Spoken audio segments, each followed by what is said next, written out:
Isso aconteceu pela manhã. À tarde, enquanto voltava de uma exploração, reencontrei minha pequenina mulher, como acredito que era, e ela me recebeu com gritos de alegria e ofereceu-me uma bela guirlanda, feita visivelmente para mim e para mim unicamente. O episódio me empolgou a imaginação. É bem possível que eu estivesse me sentindo muito abandonado. O certo é que fiz todo o possível para demonstrar-lhe como eu gostara do seu presente. Logo nos vimos sentados num banquinho de pedra sob um caramanchão, travando uma conversa feita sobretudo de sorrisos. Os gestos de afeto daquela criatura me tocavam exatamente como o teriam feito os de uma criança. Trocávamos flores e ela me beijava as mãos. Eu beijava as mãos dela. Depois tentei um diálogo. Soube que se chamava Wina, nome que me pareceu bastante adequado, embora eu ignorasse o que significava. Esse foi o começo de uma curiosa amizade, que durou uma semana e terminou como depois lhes contarei.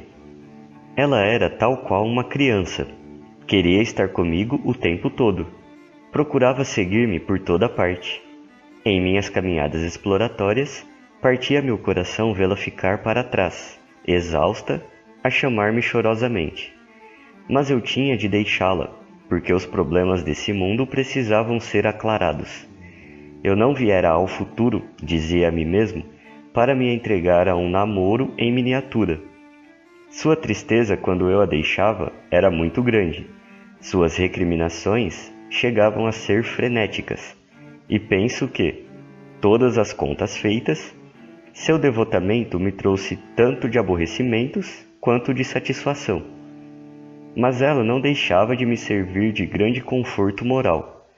Eu julgava que ela se agarrava a mim por mera afeição infantil. Até quando já era tarde demais, eu não me dei conta, claramente, do mal que lhe fazia quando a deixava. E também só quando já era tarde demais é que compreendi claramente o que ela significava para mim.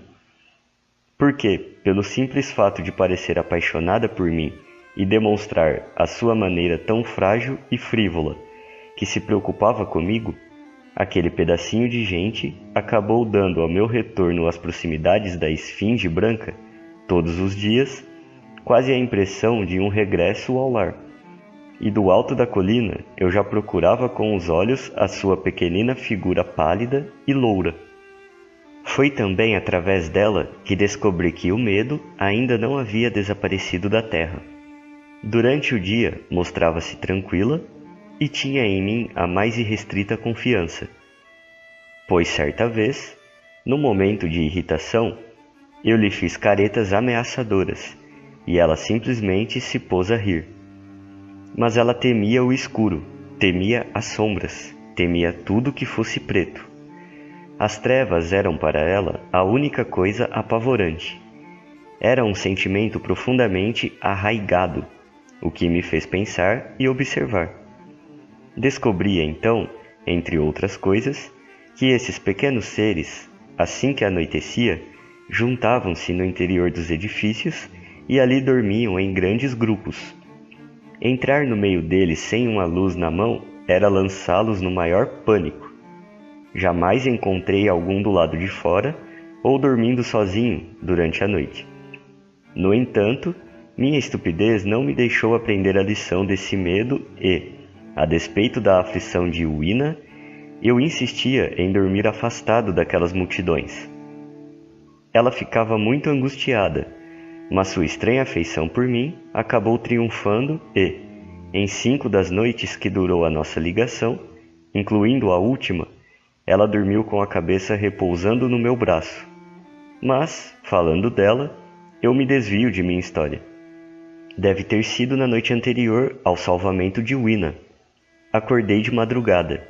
Tinha estado inquieto e tivera um sonho dos mais desagradáveis, no qual eu me afogava e senti o rosto apalpado pelos moles tentáculos de anêmonas do mar. Acordei sobressaltado e com a esquisita impressão de que um animal pardacento acabava de fugir do quarto. Tentei dormir novamente, mas me sentia nervoso e indisposto. Era essa hora indecisa em que os objetos começam a tomar corpo nas trevas, em que nada tem cor definida, e tudo está ainda envolto numa aura de irrealidade. Levantei-me, atravessei a grande sala de jantar e detive-me na escadaria do palácio. Como não havia outro remédio, decidi esperar ali pelo nascer do sol. A lua se punha e sua luz mortiça misturava-se com os primeiros palores da aurora para dar uma semiclaridade espectral. As moitas de arbustos eram pretas como o breu, o solo pardo e sombrio, o céu descorado e lúgubre. Olhei para a colina e acreditei ver fantasmas. Virei-me repetidamente naquela direção e, cada vez, distinguia vultos brancos.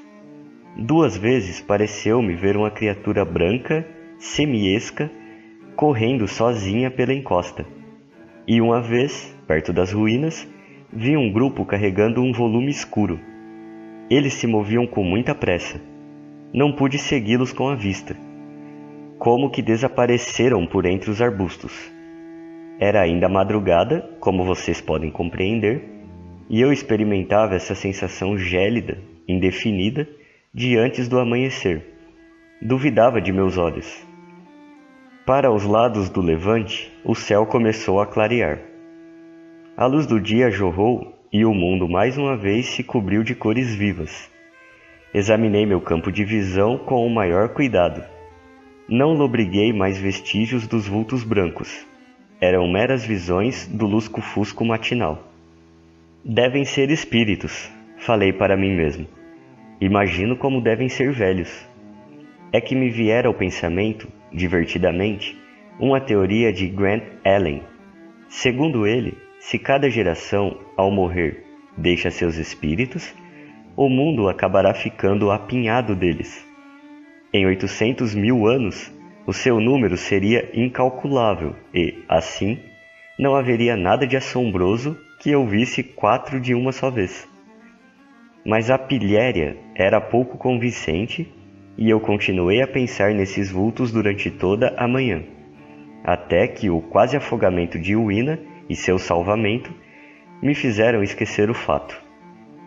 Associei-os vagamente ao animal de cor clara que eu tinha assustado quando da procura frenética da máquina do tempo. Uina o substituiu agradavelmente no meu espírito. Mas, apesar disso, eles estavam destinados a ocupar, muito breve, o centro dos meus pensamentos e de uma forma infinitamente mais apavorante.